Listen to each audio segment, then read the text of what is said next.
Hello बच्चों, चलिए प्रश्न को देखते हैं। तो दिया गया प्रश्न है कि विद्युत वाहक बल किसे कहते हैं। इससे इससे किसी इलेक्ट्रोड के मानक इलेक्ट्रोड विभव का निर्धारण क्यों नहीं होता है। तो हमें बताना है कि जो विद्युत वाहक बल है वो किसे कहते हैं और इससे हम इलेक्ट्रोड के मानक इलेक्ट्रोड विभव का निर्धारण क्यों नहीं कर सकते। तो सबसे पहले हम क्या लिखेंगे, मुख्य अवधारणा। मुख्य अवधारणा। तो मुख्य अवधारणा क्या हो जाएगा कि विद्युत वाहक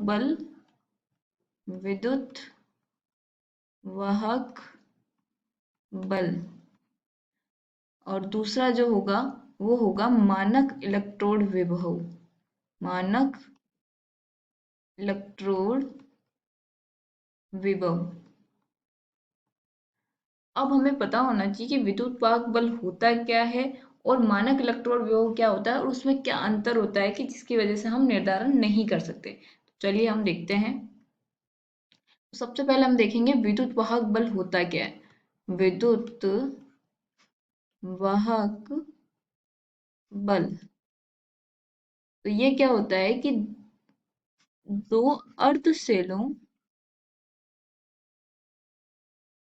सेलों के इलेक्ट्रोड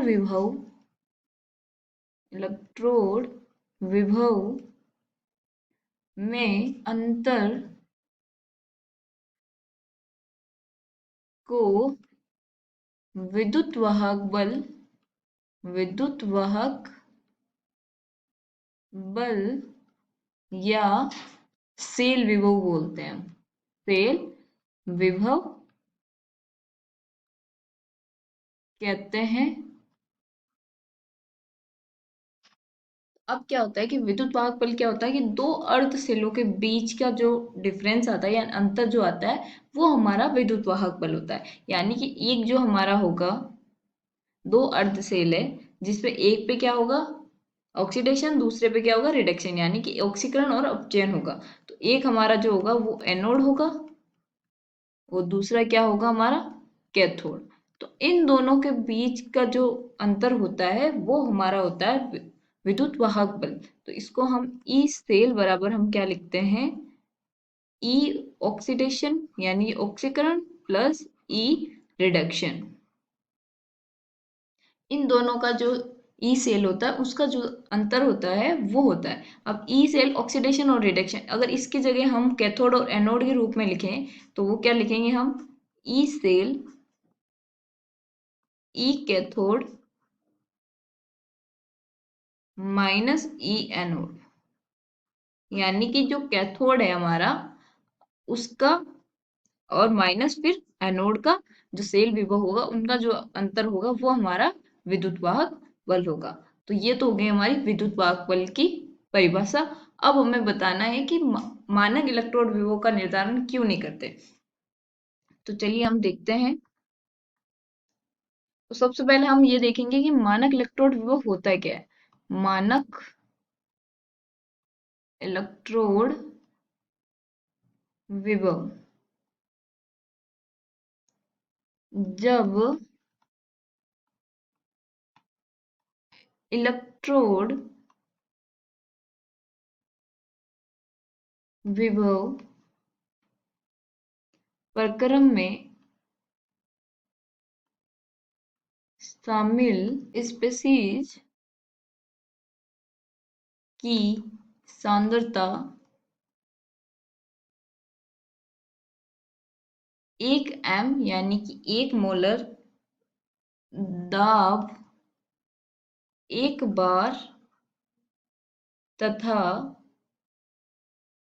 जो ताप होता है वो कितना होगा 25 डिग्री सेल्सियस होता है। तो इलेक्ट्रोड का